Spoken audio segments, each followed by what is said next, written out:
So Nadia, such a pleasure for having you come on, and we really appreciate it. We thank you so much for coming on and doing this for the Setsi YouTube channel. I know people are going to be inspired by you, learn a lot from you during this interview. So again, thank you so much for participating. Oh, it's such a privilege. I'm really honored to be here. You know, when the universe calls you to and wants to talk to you, you sort of listen, and so thank you. You're welcome.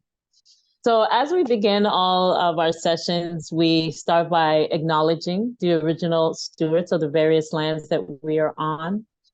We acknowledge our ancestors. We acknowledge all those who toiled without compassion or compensation. We acknowledge all the elders and community stalwarts whose shoulders we stand on as we build, share, learn together for our collective liberation and sovereignty. So, Nadia, please do us the honor by introducing yourself to our listeners and viewers and tell us about your remarkable work. Before we go there, I just want to thank you for, first of all, honoring the ancestors and honoring whose shoulders we stand on and the elders that come through us, because I wouldn't be here in this conversation if I wasn't rooted and come from that that perspective and that holding. So thank you so much for putting that front and center. Yeah. So my work is about is finding where we are at this time and allowing us the spaciousness to be able to transform into something else in the midst of great turbulence, great undoing, great fragmentation, and great unraveling. And so my work is to be able to allow us to be spacious with it and to address how to be with it. And it at the same time, because of the nature of the work, it allows us to get to a new place and to be in that new place now in different ways. So part of it is this hospicing aspect of it. There's a hospicing to it, and it allows us to emerge at the other end. And so to say what are the specifics? The specifics are an offering of embodied community facilitation in community online to be able to support folks who are on the front lines of systems change and climate justice. Or systems transformation and climate justice as a way of putting it into some kind of a framing. And there's also another component to my work, which is a bigger framing as well, which adds to that framing as well, which is about community-based finance and supporting organizations that would not normally get funding and not normally get the kind of expertise and solidarity that they need. Directly focusing to global majority lands and global majority folks. So that's what I would say is the crux of my work. But I would say the thing that embeds my work, or if a way of saying it, what my background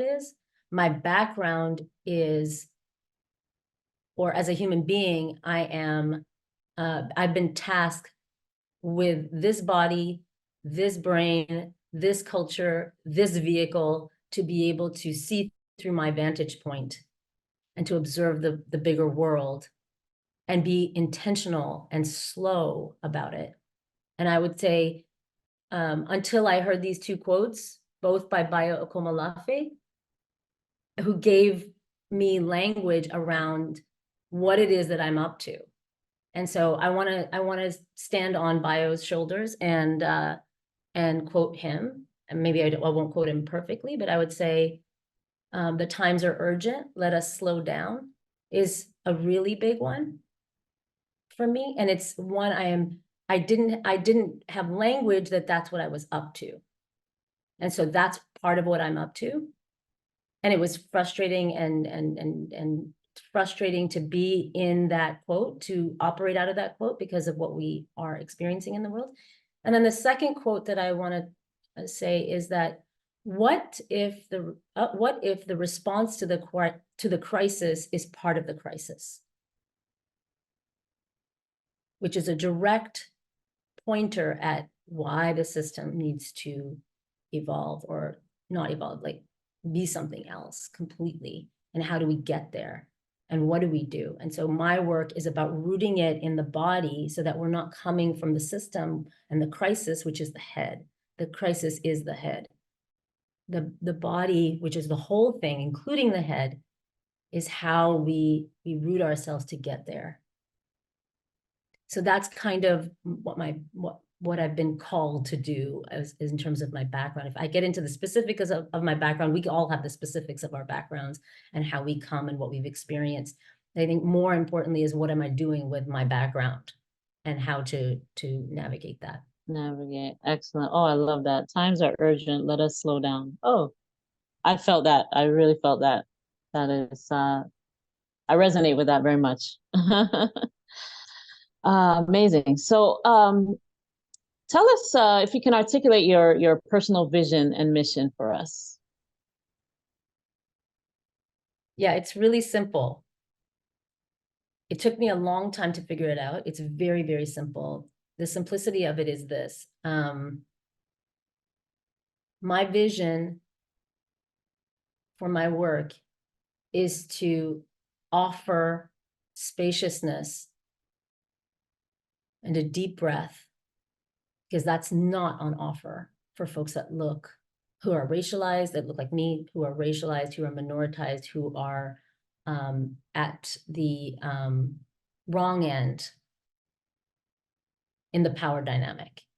And it is the wrong end because it needs to be a horizontal partnering sort of framework, and it isn't. It's in a hierarchical, and it's a power over dynamic. So within that, folks that look like me don't get a chance to have spaciousness, or people that look like you, we don't have space for spaciousness out in the world, and we don't have opportunities to breathe, to be able to then go inside the body, and we're just jumping from the next thing to the next thing. And I'm trying to offer spaciousness around that within the financial side of things, within the embodied side of things. Just that is me advocating, me like offering people the spaciousness is what I'm about. That's the vision. I love that. I love that. And it seems like how you're wording it, it's like that, it's that missing, it's that gap that's so neat, like that missing piece, of jumping from one, like you said, one thing to the other, but that you're jumping over something. It's like, what about that, what you're jumping over? Whoa, let's analyze, you know what I mean? Let's flow with what you're jumping over. Yes. Yeah. Oh, I love that. Oh, I'm getting goosebumps. This is great. This is amazing. And what inspires you? What inspires you about your work? So I'm going to give a little framing before I say what that is. And so I didn't come with that level of spaciousness. I was somebody who was like stuck in small t and large t trauma cycles as a result of intergenerational framing, holdings in the body, and external pressure. And so somebody held spaciousness for me. Somebody supported a deep breath for me that I probably had never experienced in my life, even from birth. And so as I discovered that, what inspires me, because you use that word inspire, which is a breath, it's a taking in, it's an inspire. What inspires me is when we can be with another human being in a very simple way, very quiet way, a simple way, when they get to have an inspire, or they get to take a deep breath, what emerges from folks. It blows me away. And then to see somebody who's never had an opportunity, and you can see the spark show up because somebody else just held space for them, not to have to prove themselves to you, not to have to say, I'm a this, I'm a that, and I have these credentials, and I have these letters after my name, and I'm just this, and this is what's going on for me. Or folks saying, I don't have all of that. And I'm like, you don't need all of that. You just, I'm here. Trust that, that's what inspires me. And for me, that is where systems change happens. When I talk about systems change, systems change is here. Systems change is right here. Yes, it influences out there, and then it comes back and it's resourcing and it's looping, but it's right here. It's very simple. That's what inspires me. Perfect, perfect. I know exactly what you're talking about. It's, when you, especially when you, I was thinking about that, the systems change. Yeah. And it is, your body is also a system. Your body is a whole, I like to call it a whole planet, that you have to get to know and take care of, and yeah, it's very important. So thank you for that. That's amazing.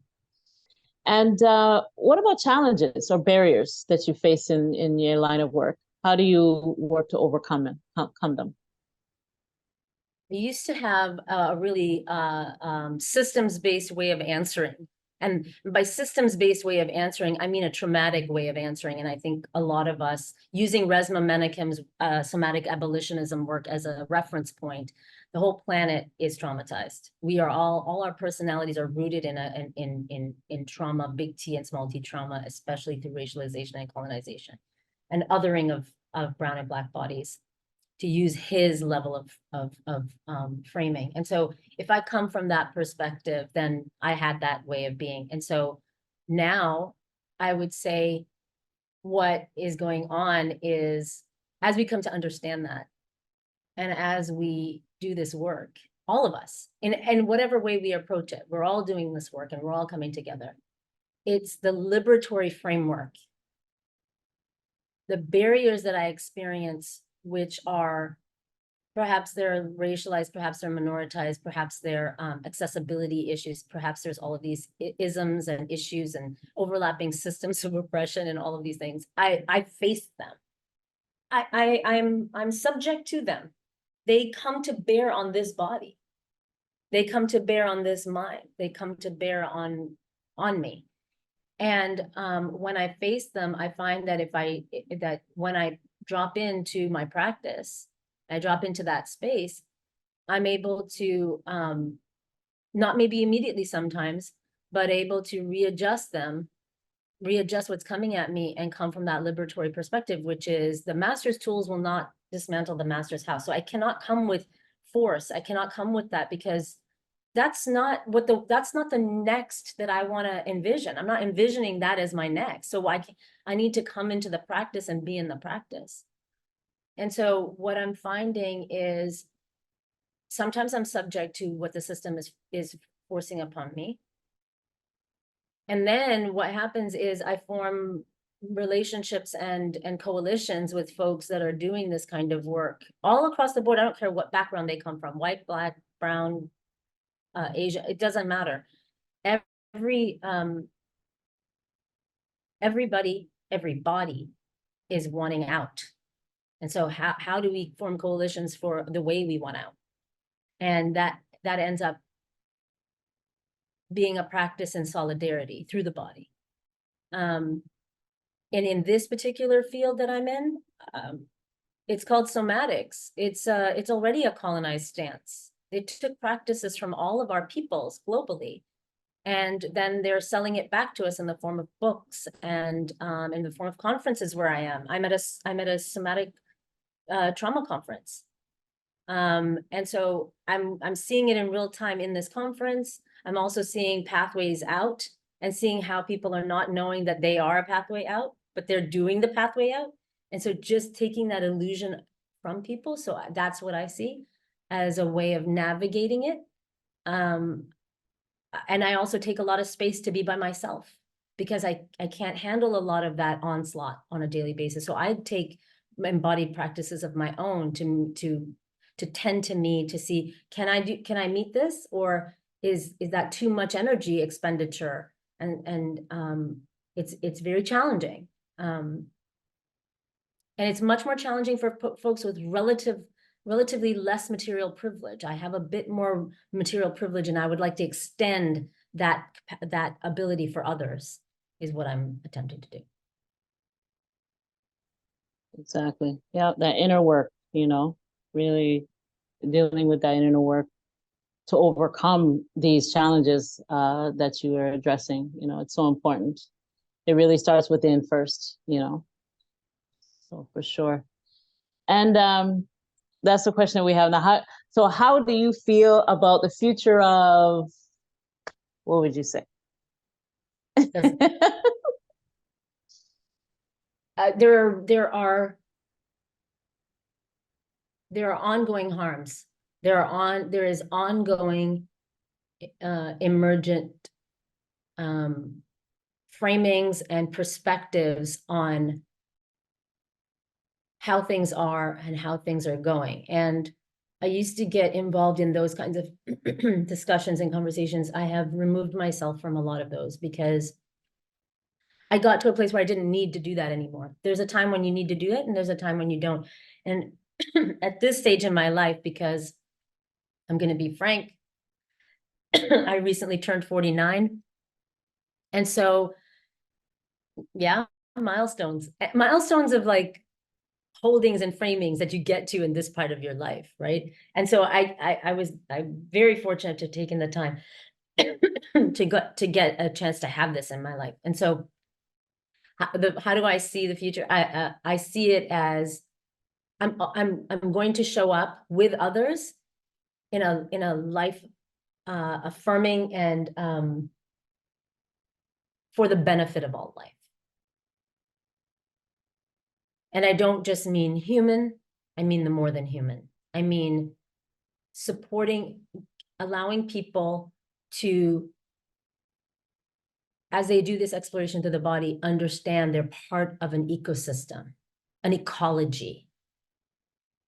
And supporting that way of being, supporting folks to be able to understand that commodification of plant life, of trees, of our plant kin, of our animal kin, is part of our healing, is part of our opportunity that we have. And so for me, is what I see coming and what I see already emergent through so many folks who are doing this work, is they are understanding that is necessary. Is there's no other way. We cannot just be like, oh, we're just a bunch of humans walking around. We're not. We're an ecology. We're the gravity. We're part of this gravity. The gravity pushes on us and we push up like a plant pushes up. A friend of mine said, there's gravity, and then the plant, this little plant, there's a gravity force that the plant pushes back up against. And I'm like, I'm upright and I'm standing upright because I'm pushing back up against this gravity. We're in a relationship. And so I see myself as in relationship. And I see awakening of folks understanding they're in relationship, that concrete doesn't have to separate us from what's underneath it. And so that's what I see as the possibility of doing this type of work, that it's going to influence the way we economically organize ourselves in the ways we're going to do it. And the ways we do it contextually is how I see it. Yeah, and like how I asked that question, it's like the future of, so it can't be boxed in, because especially how you're coming with so much healing words and just transformative knowledge based, like, you brought up about system change, climate justice, you talked about community-based finance, impact investing, all these things embody that. So it's hard to just box in one category of it, right? Yeah, because then I'm coming from what's influencing any of that and all of that. Right. And if it has to come from a healed place or a healing, we're not perfectly healed. We'll never be perfectly healed. But if we're coming from a perspective of like, what would be, I'm in this conversation with you and I think to myself, I'm like, I know what I want. I don't know what Ma'at wants. I can't create by myself. I have to co-create this dialogue and this world that I want to live in with Ma'at. Otherwise, what kind of a world is that? That's not a very pleasurable, joyful, life-bringing world. And so it's really just that simple. And when I start to get out of that place and I start to get into other kinds of ways of discussing, then I know I'm losing the plot. Right. no, I totally get it. You know, people who are horticulturalists, if I'm saying that correctly, you know, Yeah. when they dealing with, if, you know, they said, look out in nature and you see so many different types of trees, so many different types of flowers, so many, and they're all coexisting. Everybody has their space and nobody's fighting. You don't see plants scrapping and flowers, you know, tugging it, and, you know.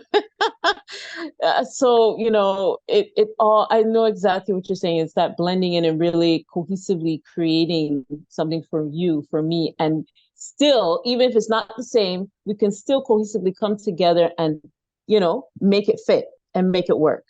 Yes. This is the age that we're in right now. So that's beautiful.